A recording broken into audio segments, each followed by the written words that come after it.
திமுக சார்பில் அம்பத்தூரில் போராளி ஓய்வதில்லை என்ற தலைப்பில் தமிழ்நாடு முன்னாள் முதலமைச்சர் கருணாநிதியின் நினைவு நாள் பொதுக்கூட்டம் நடைபெற்றது. இந்த நிகழ்ச்சியில் விசிக தலைவர் தொல் திருமாவளவன் பங்கேற்றார். அப்போது அதில் பேசிய அவர், கருணாநிதி மீதான வெறுப்பு அரசியல் தமிழ்நாட்டின் மையமாக இருக்கிறது. எம்ஜிஆர் தான் அதனை கட்டமைத்தார். அவரால் தான் திராவிட இயக்கத்திற்குள் பார்ப்பனிய பெண் தலைவர் வந்தார் என பேசியிருந்தார். இதையடுத்து திருமாவளவனின் பேச்சுக்கு அதிமுக பொதுச் செயலாளர் எடப்பாடி பழனிசாமி உள்ளிட்டோர் கடும் கண்டனம் தெரிவித்து வருகின்றனர். எம்ஜிஆர் குறித்து பேசினால் திருமாவளவன் அரசியலில் இருந்தே காணாமல் போவார் என எடப்பாடி பழனிசாமி கடுமையாக விமர்சித்திருந்தார்.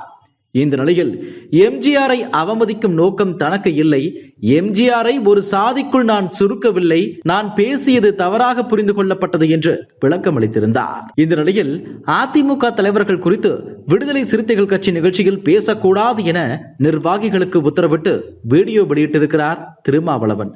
இது தொடர்பாக வீடியோவில் பேசியுள்ள அவர், கலைஞர் எத்தகைய சவால்களை எதிர்கொண்டார் என்பதைத்தான் நான் அந்த கூட்டத்தில் விளக்கி பேசியிருந்தேன். அது எனது தனிப்பட்ட கருத்து. அண்ணாவின் மறைவுக்கு பிறகு திமுகவின் தலைமை பொறுப்பை ஏற்றார் கலைஞர் கருணாநிதி. அவருக்கு எதிராக பல்வேறு தரப்பினர் அரசியல் கட்டமைப்பை ஏற்படுத்தினர்.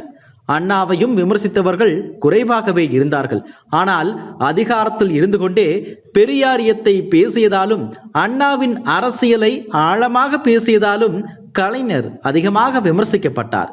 எனது பேச்சு எம்ஜிஆர் அல்லது ஜெயலலிதாவை அவமதிக்கும் நோக்கம் கொண்டது அல்ல. எம்ஜிஆர் மற்றும் ஜெயலலிதா குறித்து நான் அவமதிக்கும் வகையில் பேசியதாக பரப்பப்படும் கருத்துக்களுக்கு எதிர்வினையாக கட்சி தோழர்கள் யாரும் சமூக ஊடகங்களில் எதையும் பதிவிட வேண்டாம். மேலும் ஆர்ப்பாட்டத்தில் அதிமுக பொதுச் செயலாளர் எடப்பாடி பழனிசாமி குறித்து அல்லது அதிமுகவின் வேறு எந்த தலைவர்கள் குறித்தோ அவர்களுக்கு பதில் அளித்து தரும் வகையில் பேசக்கூடாது.